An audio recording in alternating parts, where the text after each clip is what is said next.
Hey, what's going on? It's Jonga Diop, and today we're going to talk about Edward Bernays, who was also known as the father of modern day propaganda as well as public relations. Now, Edward Bernays was one of those people who could convince you to do anything. One of the exhibitions of his power was his campaign about torches of freedom. Now, back in the 1920s and 30s, it was looked at as unattractive for women to smoke. And so Edward Bernays basically had the job of convincing women to smoke because he was working for the cigarette company.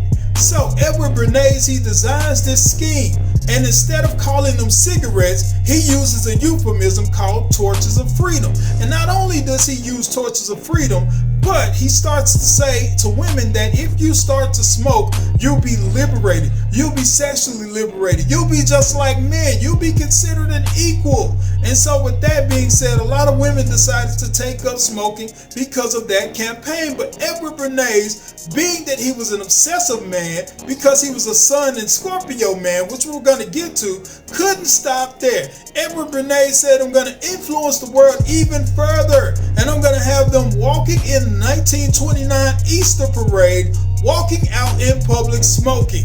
That way other women will see them, they'll be influenced by that, and they'll decide to smoke too. And so Edward Bernays was cunning.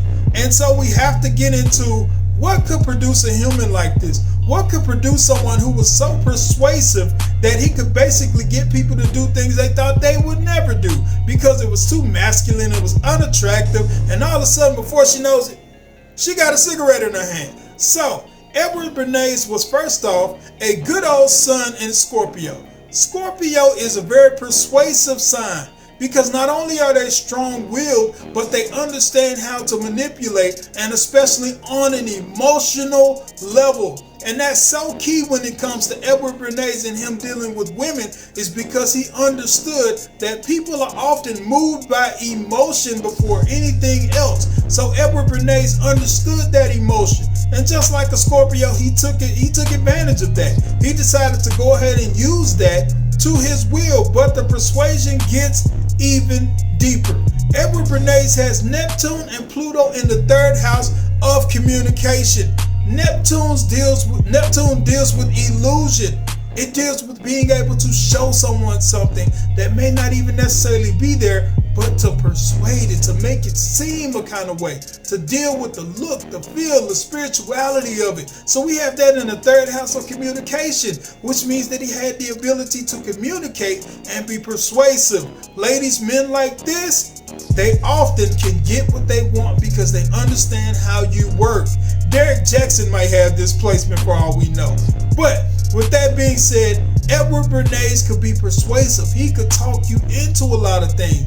Then we have Pluto in that third house, which is the planet of changes. And not only that, Edward Bernays was a Scorpio, which is ruled by Pluto, which gave him even more power, even more control, even more ability to secretly do things and to say things that could persuade you and you not even know it. Next thing you know, you waking up in the bed with him. How? Because he talked your panties off. And so Edward Bernays had that gift of gab, because we have Mercury in Sagittarius. Once again, not only is he outgoing, but Sagittarius knows people. Sagittarius is a people person. They know how to talk to people. Having Mercury in this sign means that you understand, you perceive, and you know how to talk to people.